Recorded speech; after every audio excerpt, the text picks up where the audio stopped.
Halo semuanya, kembali lagi bersama saya Teguh Gusto. Apa kabarnya teman-teman semua? Mudah-mudahan baik-baik aja ya. Kali ini saya akan menceritakan sebuah film yang berjudul The Darkest Minds.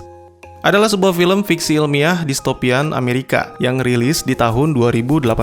Disutradarai oleh Jennifer Yuh Nelson dengan naskah yang ditulis oleh Chad Hodge berdasarkan novel karya Alexandra Bracken dengan judul yang sama di tahun 2012. Film yang berdurasi 1 jam 43 menit ini dibintangi oleh Amandla Stenberg, Harris Dickinson, Mandy Moore, Mia Chaek, Skyland Brooks, dan Gwendolyn Christie. Tak bosan-bosan saya mengingatkan untuk selalu menonton videonya sampai habis karena di akhir video ada segmen penjelasan yang sayang jika dilewatkan. Baik, daripada berlama-lama, mari kita langsung masuk ke ceritanya. Film dimulai dengan menampilkan para siswa yang sedang berada di sekolah. Ruby Daly menceritakan bahwa semua berawal dari kematian teman sekelasnya, yaitu Grace Summerfield. Lalu diikuti dengan kematian separuh dari murid-murid di kelas. Idiopathic Adolescent Acute Neurodegeneration, yang disingkat IAAN, adalah nama yang diberikan oleh para ilmuwan untuk penyakit misterius dan sangat menular ini. Sekitar 90% anak-anak dan remaja di Amerika telah meninggal dunia, dan itu benar-benar membuat seluruh warga, terutama para orang tua, sangat terpukul. Anak-anak dan remaja yang masih hidup mengalami insiden aneh dan tak bisa dijelaskan, seperti terjadinya kebakaran secara tiba-tiba, mobil yang terpental ke atas gedung, dan kemunculan gelombang listrik. Oleh karena itu, demi keselamatan, Presiden Gray menghimbau kepada para orang tua untuk melaporkan anak-anak mereka yang mengalami insiden aneh ke CDC, atau bisa membawanya ke New Home Children's Hospital, seperti yang dilakukan Presiden terhadap putranya. Clancy adalah salah satu dari remaja yang berhasil bertahan. Para orang tua pun semakin merasa cemas, termasuk orang tua Ruby. Bahkan di hari-hari bahagia seperti hari ulang tahun Ruby, mereka tidak bisa menyembunyikan kekhawatiran tersebut. Hingga akhirnya Ruby mengucapkan beberapa kalimat untuk menghilangkan rasa cemas ayah dan ibunya. Orang bilang ucapan adalah doa. Gadis kecil itu benar-benar tidak menyangka, ternyata harapannya menjadi kenyataan. Di pagi hari, sang ibu sama sekali tidak mengingat Ruby karena merasa ketakutan. Gadis itu diseret keluar rumah, sehingga tak lama kemudian dia dijemput oleh beberapa orang petugas. Pemerintah sama sekali tidak memperdulikan tentang masalah kematian anak-anak dan remaja. Yang mereka takutkan adalah remaja yang masih hidup, yang mana kini mereka semua dikumpulkan di dalam sebuah camp yang dikawal ketat oleh tentara. Setibanya Ruby di sana, terjadi sebuah insiden disebabkan oleh seorang pemuda yang melawan dan hendak melarikan diri. Mata pemuda itu mengeluarkan cahaya jingga, dan seketika seorang petugas wanita melakukan bunuh diri di hadapan mereka.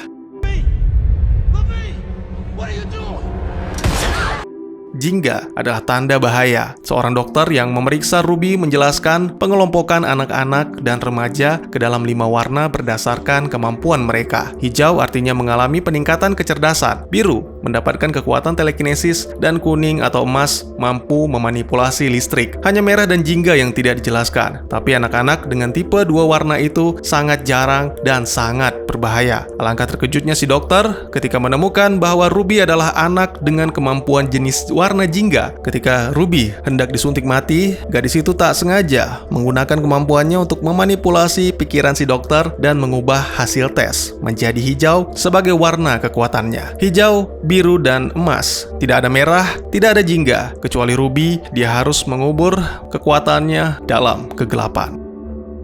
6 tahun berlalu, Ruby telah tumbuh menjadi remaja. Kapten McManus menyadari bahwa Ruby kurang terampil sebagai remaja dengan kecerdasan tinggi. Bersama remaja-remaja lain, Ruby menjalani uji gelombang frekuensi subatomik. Terlihat semua remaja berasa kesakitan, dan hanya Ruby yang langsung tak sadarkan diri. Itu membuat identitas kekuatannya diketahui oleh para dokter. Seorang dokter wanita bernama Kate yang juga mengetahui hal itu langsung memperingatkan Ruby dan menawarkan bantuan untuk membawa Ruby keluar dari camp. Akhirnya demi keselamatan, Ruby yang tidak mempunyai pilihan lain pun mengikuti arahan Kate. Ruby kembali menggunakan kemampuannya untuk memanipulasi pikiran McManus di pintu keluar, dan mereka pun berhasil melarikan diri. Banyak hal yang dijelaskan oleh Kate tentang kehidupan manusia dengan ekonomi yang hancur dan tanpa anak-anak. Selain itu, sang dokter juga menjelaskan tentang Children's League atau selanjutnya kita sebut dengan Liga, sebuah kelompok yang dibangun untuk melakukan perlawanan terhadap kebohongan pemerintah tentang menyembuhkan anak-anak di camp. Sejauh ini sudah banyak anak-anak dan remaja yang mereka keluarkan, namun hanya Ruby satu-satunya jingga yang berhasil diselamatkan dari camp terkutuk itu. Setelah memberikan sebuah alat pelacak, Kate dan Ruby tiba di pom bensin tua. Mereka bertemu dengan Rob yang juga berasal dari Liga. Ruby yang hampir terjatuh tak sengaja meraih tangan Rob. Akhirnya gadis itu pun bisa melihat pikiran Rob yang sedang menangkap remaja biru. Itu membuat Ruby merasa takut dan berencana melarikan diri. Akhirnya sebuah kesempatan datang. Di dalam minimarket, Ruby bertemu dengan seorang gadis dengan kemampuan emas. Berkat bantuannya, Ruby pun bersembunyi di dalam sebuah minivan. Dua pemuda pun ikut bergabung, dan minivan melaju dengan cepat setelah menyadari mereka dikejar oleh anggota Liga. Mereka adalah Liam, Charles atau Chaps, dan si imut Zu. Tentunya mereka sangat terkejut dengan kehadiran Ruby, tapi Liam memutuskan untuk menerima Ruby dan langsung menyerahkan kendali mobil kepada gadis itu. Karena Liam harus membereskan Lady Jane yang sedang memburu mereka. Dengan bantuan Chaps yang memegangnya, Liam menggunakan kekuatan telekinesis yang luar biasa untuk mengendalikan angin, menghancurkan aspal, serta menarik sebatang pohon untuk menghentikan Lady Jane serta Kate dan Rob.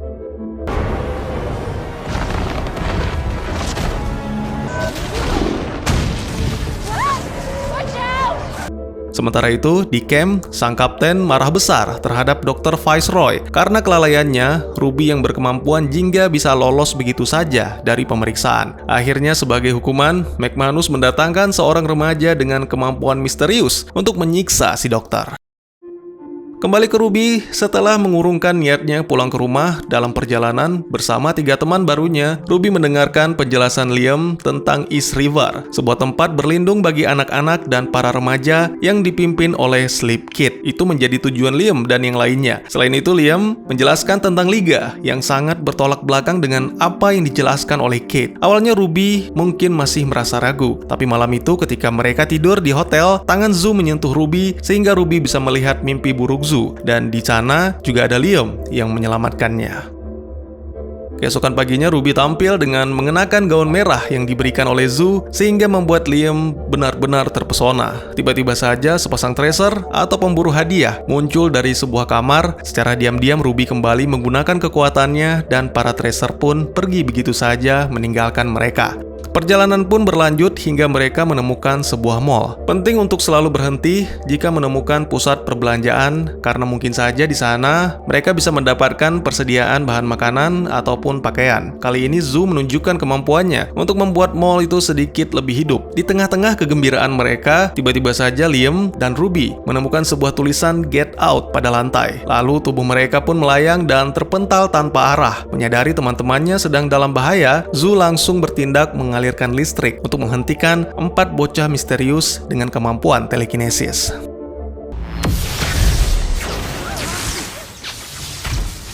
Empat anak itu tidak bermaksud jahat, mereka adalah penghuni mall yang mencoba melindungi diri dan mengira kelompok Liam adalah tracer. Sebagai permintaan maaf, Liam, Ruby, Chaps, dan Zu diizinkan untuk bermalam di sana dan menikmati makanan yang dimiliki oleh 4 bocah biru penghuni mall. Mereka pun berbincang tentang Sleep Kid dan East River yang ternyata tempat itu benar-benar ada. Walaupun 4 bocah biru pada awalnya menolak untuk memberitahukan lokasinya kepada kelompok Liam, tapi lagi-lagi secara diam-diam Ruby menggunakan kemampuannya sehingga berhasil mendapatkan sebuah kode yang menunjukkan lokasi East River.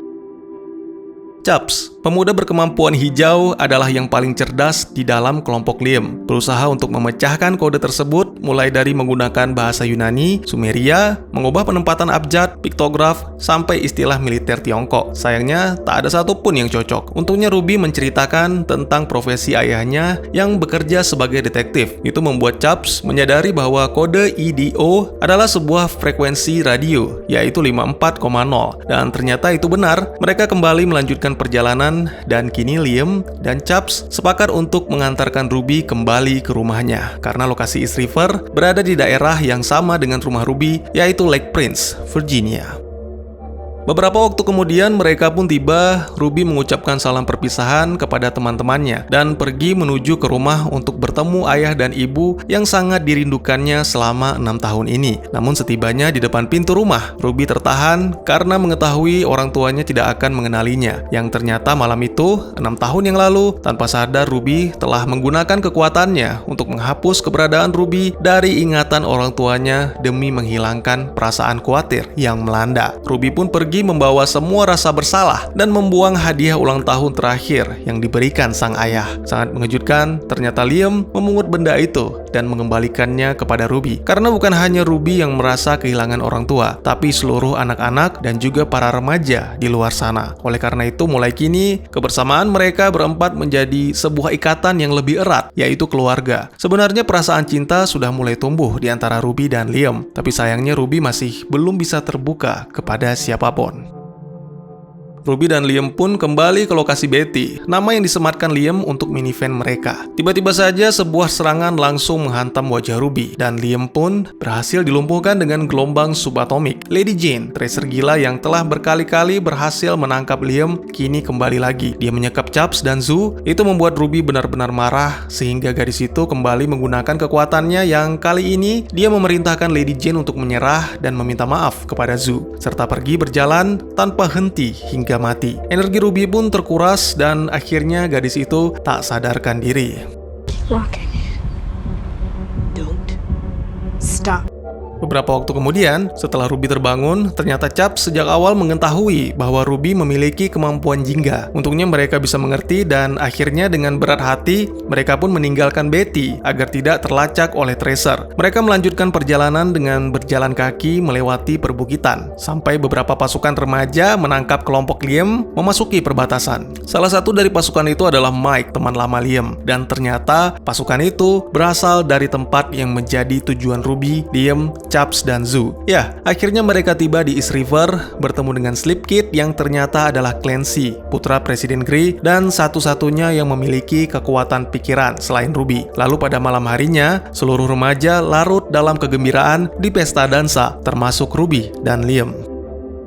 Keesokannya mereka semua memulai kegiatannya di East River. Hanya Liam dan Chubbs saja yang bekerja. Zoo tidak bekerja. Gadis kecil itu hanya belajar bersama anak-anak yang lain. Sedangkan Ruby belajar bersama Clancy bagaimana cara mengendalikan kekuatan pikirannya. Hari demi hari berlalu, banyak hal yang dipelajari Ruby. Mulai dari berbicara melalui pikiran seperti telepati, sampai mengubah cara berpikir orang lain. Kekuatan pikiran benar-benar luar biasa. Tak heran jika pemerintah begitu takut terhadap pemilik warna jingga.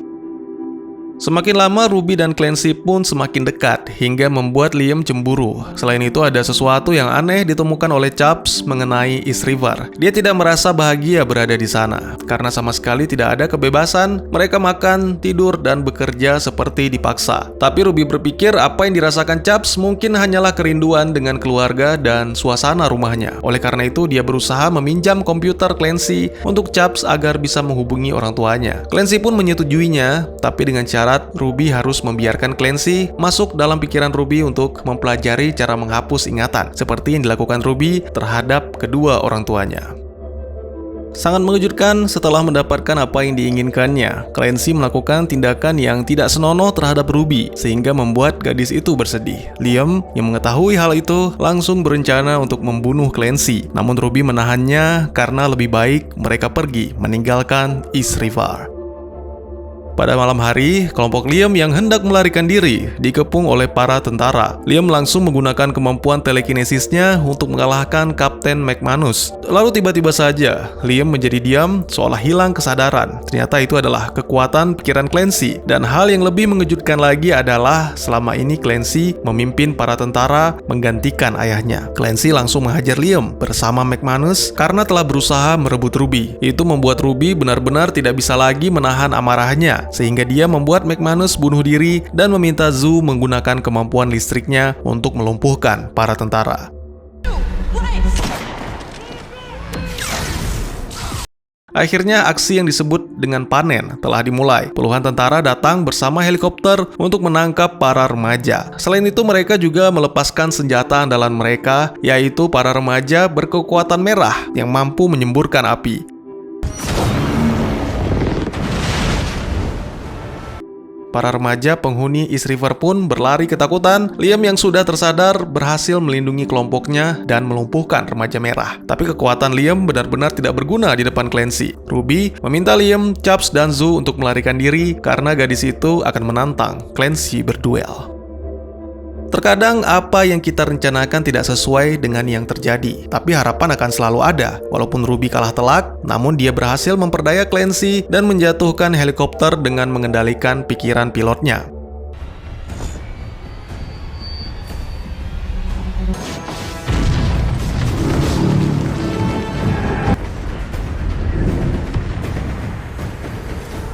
Akibatnya terjadi ledakan dahsyat di East River. Chubbs mengorbankan dirinya untuk menyelamatkan Ruby, sehingga kini pemuda itu mengalami luka parah dan tak sadarkan diri. Akhirnya karena tidak mempunyai pilihan lain, demi menyelamatkan Chubbs, Ruby terpaksa meminta bantuan Kate dengan cara menyalakan alat pelacak yang diterimanya. Setelah menitipkan Zoo kepada kelompok remaja lain, Liam datang menemui Ruby. Dia memutuskan untuk tetap berada di sana karena mereka adalah keluarga dan keluarga tidak akan saling meninggalkan.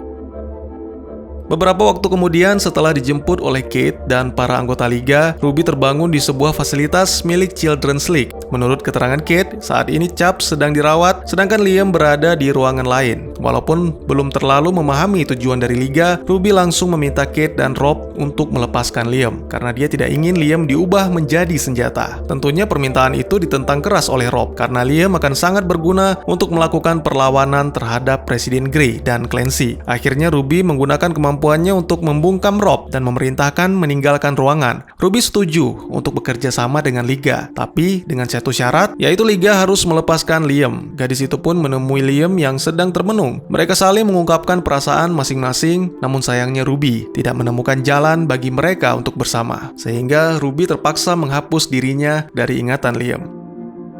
Film pun ditutup dengan sebuah momen menyedihkan. Ruby harus merelakan Liam pergi dan melupakan semua kenangan tentang mereka berdua. Lalu Ruby dibawa ke sebuah stadion, di mana seluruh remaja dengan masing-masing warna yang melambangkan kemampuan mereka telah berkumpul. Ribuan orang atau bahkan mungkin dunia akan menjadi musuh, tapi itu sama sekali tidak akan membuat Ruby gentar, karena seperti yang dikatakan oleh Liam, bahwa pada akhirnya yang bisa menolong kita adalah diri kita sendiri. Oleh karena itu, Ruby merelakan Liam dan mulai melangkah menuju cahaya untuk melindungi tujuan mereka demi Zoo, demi Chubbs, dan demi Liam. Ruby bertekad akan menjadi seorang pemberani untuk melakukan perlawanan demi menciptakan dunia yang lebih baik bagi semua orang, agar para remaja yang kini telah menjadi keluarganya tidak dimusnahkan. Apakah Ruby berhasil mewujudkan tekadnya, memimpin para remaja dan meruntuhkan pemerintahan yang lalim? Dan tamat. Bagaimana dengan alur ceritanya? Apakah menarik? Sangat memungkinkan The Darkest Minds akan mendapatkan sequelnya, karena sesuai dengan yang saya jelaskan di awal video, bahwa film ini berdasarkan novel karya Alexandra Bracken dengan judul yang sama dan memiliki beberapa seri. Dimulai dari The Darkest Minds, lalu ada Never Fade, In the Afterlife, dan terakhir adalah The Darkest Legacy. Dan selain itu juga ada beberapa buku sebagai pelengkap cerita seperti In Time, Sparks Rise, dan Beyond the Night. Wah, banyak juga ya. Jadi kira-kira gimana bang sequelnya? Tentu itu akan menjadi pertanyaan teman-teman kan? Oke, tentunya jika diadaptasi pastinya ada yang dikurangi untuk mempersingkat cerita, ataupun sedikit dilebih-lebihkan demi membuat cerita menjadi lebih epik. Ini sudah sering terjadi di film-film lain kok. Tapi sepertinya kita akan kembali melihat Ruby, si pemilik kekuatan jingga, sebagai pusat cerita. Meskipun dia tidak pernah menginginkan kemampuan yang membawa banyak bencana dalam hidupnya, kini Ruby sangat-sangat bergantung pada kemampuan tersebut. Dia menggunakannya dalam misi untuk menghancurkan pemerintah yang jahat dan menerobos ke dalam pikiran musuhnya. Anak-anak dan remaja di Liga menganggap Ruby sebagai pemimpin mereka, tapi Ruby sendiri malah menganggap dirinya sebagai monster. Gadis itu dipercayakan memegang rahasia besar yang mengharuskannya menjalankan misi berbahaya dan meninggalkan Children's League. Sepertinya ada informasi penting mengenai penyakit IAAN yang melenyapkan hampir seluruh anak-anak di Amerika dan memberikan kekuatan kepada sisanya yang masih bertahan. Informasi tersebut ada dalam sebuah flash drive yang dipegang oleh Liam, dan sepertinya dia berhasil mengamankannya dari orang-orang jahat yang berniat menghancurkan drive tersebut. Ruby melakukan perjalanan melewati zona bebas hukum, berharap dapat bertemu dengan Liam demi mendapatkan kebenaran tentang bencana yang mengubah kehidupan di seluruh negeri. Gadis itu dihadapkan dengan dengan pilihan antara teman lama dan janjinya kepada Liga. Ruby akan melakukan apapun demi orang yang dicintainya, tapi memenangkan perang bisa berarti Ruby akan kehilangan dirinya sendiri. Walaupun di akhir film The Darkest Minds, Chubbs terlihat sekarat, tapi di Never Fate dia akan muncul dan memegang peran penting, dan mungkin sequelnya akan dimulai dengan menampilkan pemuda cerdas ini selamat dari maut sebelum masuk ke cerita yang penuh intrik.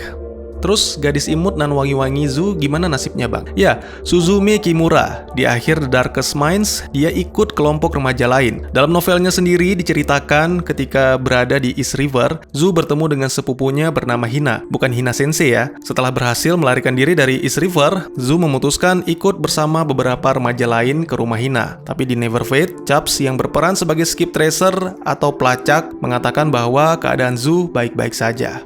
Nah, kapan nih bang sequelnya rilis? Sabarlah, kan semua butuh proses. The Darkest Minds rilis Agustus 2018. Fox membeli hak filmnya tahun 2014. Kurang lebih pengerjaan proyeknya membutuhkan waktu sekitar 4 tahun. Jadi kalau memang Fox kemarin beli hak Never Fate tahun 2018-2019, kemungkinan sequelnya rilis di tahun 2022 atau 2023. Tapi ada juga rumor yang mengatakan bahwa tidak jadi difilmkan. Ya kita tunggu saja kabar baiknya sambil berharap. Gak perlu sensi apalagi anarki, saya hanya menyampaikan apa yang saya lihat dan saya pahami dari film ini dengan tujuan dan niat membuka forum diskusi. Yang tahu benar atau salah hanya sutradara dan penulis naskah. Oleh karena itu mohon maaf jika memang pemikiran saya ternyata salah. Dan juga bagi teman-teman yang punya teori tentang film ini ataupun ingin berdiskusi, atau mungkin juga teman-teman punya referensi film lain untuk kita review, silahkan tuliskan di kolom komentar atau bisa DM ke Instagram saya di @tegugusto. Insya Allah pasti akan saya baca. Mari kita jadikan kolom komentar sebagai sarana penambah wawasan dan menciptakan jalinan persaudaraan, bukannya malah menjadikannya sebagai tempat pembulian sehingga menciptakan permusuhan. Sekian dulu videonya dan jangan lupa untuk dukung terus channel ini dengan cara share, like, dan subscribe karena dukungan dari kalian sangat berharga bagi saya demi perkembangan channel ini. Saya Gusto, sampai jumpa di video selanjutnya. Tetap semangat dan bersyukur setiap hari.